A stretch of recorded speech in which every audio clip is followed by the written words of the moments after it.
Assalamualaikum warahmatullahi wabarakatuh. Kembali lagi di Saham Live. Hari ini tanggal 8 ya, 8 Desember 2024. Kita akan membahas dan melihat ya bagaimana kita dalam memilih saham itu. Indikatornya banyak, kemudian teori-teorinya juga banyak. Kita bisa menggunakan fundamentalis.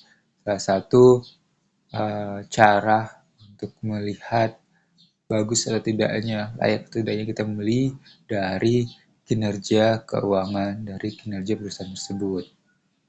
Kemudian yang kedua ada technical atau secara grafik. Ini kita akan melihat dari performa dari saham itu sendiri. Nah, ini menyangkut terhadap bagaimana chart itu bekerja, naik turun, kemudian membentuk pola apa, dan bagaimana seorang atau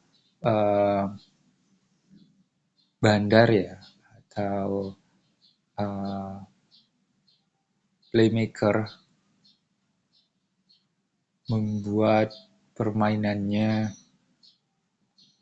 penguasa pasar membuat permainannya. Nah, ini dia akan mengendalikan karena dia punya stok barang yang besar, punya kapasitas keuangan yang besar, dan dia dapat menaikkan dan menurunkan sebuah saham. Nah, ini perlu dicermati. Ini lebih banyak ke teknikal ya. Mungkin kali ini kita akan melihat secara fundamental. Fundamental ini kita melihat banyak variabel ya, mulai dari bagaimana valuasi dari sahamnya, valuasi dari perusahaannya, kemudian kita dapat melihat bagaimana dividennya, nah ini salah satunya. Kemudian juga kita bisa melihat bagaimana hutangnya, bagaimana return of investment, return of equity. Nah, itu berbagai macam ya terkait dengan fundamental. Hal yang paling utama sebenarnya kalau teman-teman melihat bahwa perusahaan yang bagus, saham yang bagus, emiten yang bagus, yaitu dia dapat menghasilkan keuntungan, dan keuntungannya itu dapat diberikan kepada pemegang saham. Nah, kita inilah pemegang sahamnya ya, sebagai investor pemegang saham. Nah, banyak indikatornya. Nah, kita coba lihat ya dividen yang paling tinggi. Jadi ngitung dividennya itu kita coba lihat misal dari FTI Bisnis. Ini salah contohnya KKGI, perusahaan pertambangan. Kita coba lihat di key statistiknya. Nah, di sini kita ada banyak ya. Ini sangat fundamental ya, key statistik ini, karena ini memuat banyak informasi yang dapat memberikan kepercayaan bagi investor, bagi pemegang saham terkait bagaimana laporan keuangannya.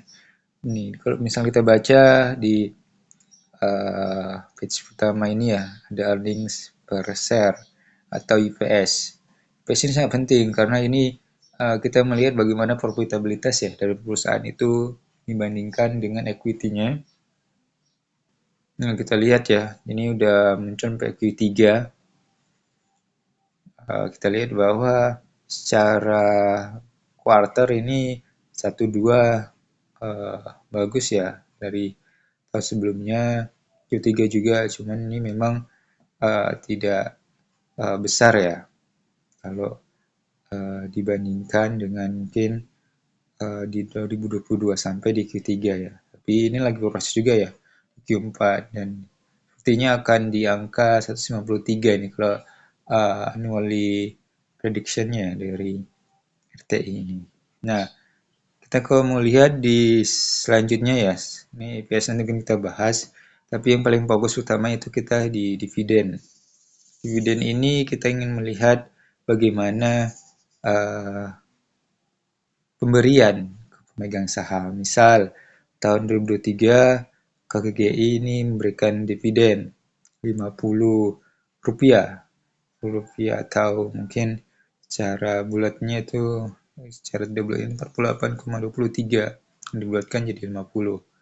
Nah, ini dia memberikan pada pemegang sahamnya. Jadi satu saham itu seharga 50. Jadi misal kita punya 100 lembar saham ya atau satu lotnya. Berarti kita dapat 5.000 ya. Dapat 5.000. Nah, kita ngeliat bagaimana sih dividen itu ya dalam mempengaruhi harga saham. Misal kita ngeliat seberapa bagus sih dividen yield-nya ya. Dividen yield itu kita ngeliat persentase dividen yang didapatkan dari sebuah saham gitu. Jadi dapetinnya bagaimana? Nah, dividen yield itu dapetin dari harga dari dividen yang diberikan dibagi dengan harga sekarang atau harga dari KBI. Misal tadi 50 berarti 50 dibagi 515 ya. Nah, ini kurang lebih 9,32 gitu dividen yield-nya. Jadi kalau misalnya kita lihat ya dari 100% dan 100.000 kita bisa dapat dividennya mungkin dalam satu saham bisa sampai 5.000 atau 4.000 ya. Jadi kurang lebih 9,37% lah jadi dividen yield-nya. Gitu ya, ini cukup besar juga untuk saham-saham.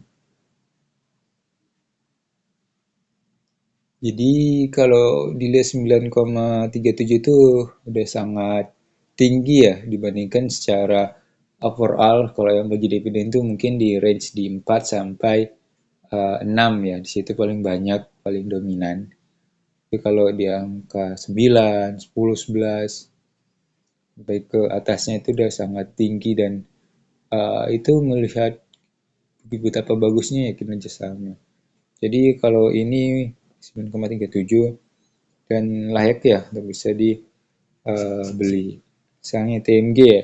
TMG pernah menyentuh dividennya itu tertinggi ya. Waktu eranya COVID, setelah COVID itu ada perang ya. Rusia Ukraina, harga minyak, harga batu bara meningkat. Nah, itu bisa mencapai secara kumulatif ya, karena dia membaginya per periode ada interim, ada final dividen. Nah, itu bisa sampai 20%, 24% gitu. Jadi sangat tinggi ya. Nah, ini nih dividen year-nya kalau misalnya lihat ini hanya untuk interim ya. Interim 1228 interimnya aja deh 4,43 ya kalau misalnya di harga sekarang. Nah, ini kita membaca ya dividen dan ini jadi indikator mungkin dari teman-teman untuk memilih ya saham mana yang tepat untuk dikoleksi karena memang pergerakan selalu ada, pergerakan harga naik turunnya itu ya wajar. Tapi yang pasti kita bisa tahu bahwa dia ke depan akan membagikan dividen. Nah, dividen itu murni, bebas pajak, kemudian kita bisa dapatkan setiap tahunnya. Nah, ini bisa jadi acuan ketika mungkin dari pasarnya harganya naik turun, tokonya yang turun, nah kita bisa memperoleh manfaat dari dividen ini. Itu ya teman-teman. Ini banyak nih dividen yang tinggi. Misalnya kita contohkan banyak-banyak saham yang memang fokusnya ada yang ke dividen, ada yang ke capital gain. Capital gain itu berarti kenaikan harga saham ya. Misal dia mengandalkan kenaikan harga jadi dari 100 bisa ke 1000 dan seterusnya kan. Itu peningkatannya itu dinamakan capital gain. Misal kayak tadi brand ini nggak banyak mengutamakan dividen dia membagikan dividen tapi lebih banyak dia mengandalkan capital gain. Jadi misal secara IPS-nya kecil ya kan, kecil, dividen cuma 3 dan seterusnya. Kemudian secara dividen yield-nya udah 0,04% ya, sangat kecil kali dengan harga yang sangat melambung tinggi. Nah, ini lebih banyak mengandalkan ke harga capital gain, kemudian juga teknikal juga sangat mempengaruhi ya. Nah, banyak pemegang saham, kemudian pengendali, kemudian ada bandar yang mempermainkan harga tersebut. Jadi dia bisa menaik, bisa turun, dan bisa cepat ya.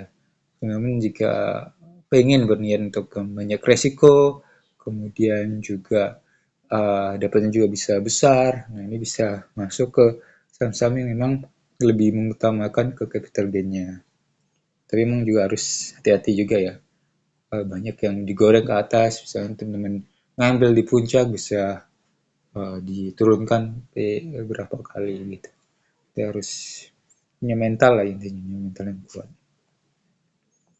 Itu ya kalau misalnya kita lihat yang ada event-event terbaru ya.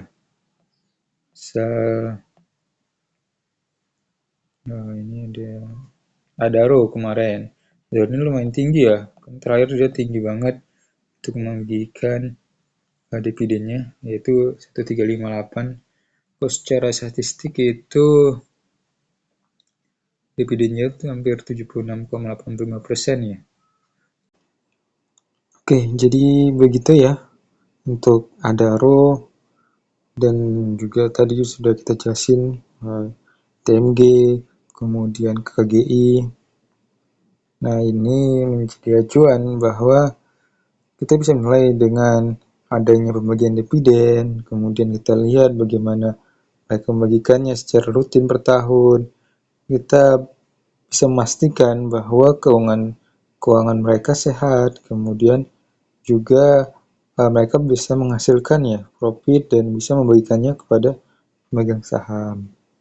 Nah, seperti itu ya. Jadi ini jadi indikator juga nih, misal Nelly dia baru akan bagikan ya dividen interim pada bulan 12 ini, dan tanggal komplitnya tanggal 10 ya, nggak salah. Tanggal 10. Nah, ini bisa jadi rujukan juga. Misalnya kita lihat dari EPS-nya, oh ini meningkat ya. Terus juga kalau dari EPS totalnya bisa diprediksi di atas EPS sebelumnya. Nah, ini bisa jadi indikator juga nih, bisa kita pilih, kita koleksi, dan kita coba lihat dari waktu ke waktu. Oke, seperti itu ya teman-teman untuk kita menilai sebuah saham, terutama kita yang memandang value dari sebuah saham, fundamental dari sebuah saham. Ini sangat penting untuk kita ketahui saham-saham mana saja yang membagikan dividen, dan dividen yield-nya ini bisa di atas dividen yield pada umumnya ya, misalnya di atas 4, atas 5. Nah, ini menjadi momentum juga kita bisa mencari-cari. Ada banyak dividen yield dari beberapa saham yang memang memiliki di yang sangat besar ya, yang 10%, 11%, ada yang 9%. Nah, itu bisa jadi rujukan untuk kita memilih saham yang tepat. Oke, gitu saja sih untuk materi terutama terkait dengan dividen. Terima kasih teman-teman. Wassalamualaikum warahmatullahi wabarakatuh. Jangan lupa subscribe ya untuk channel Saham Live ini. Terima kasih.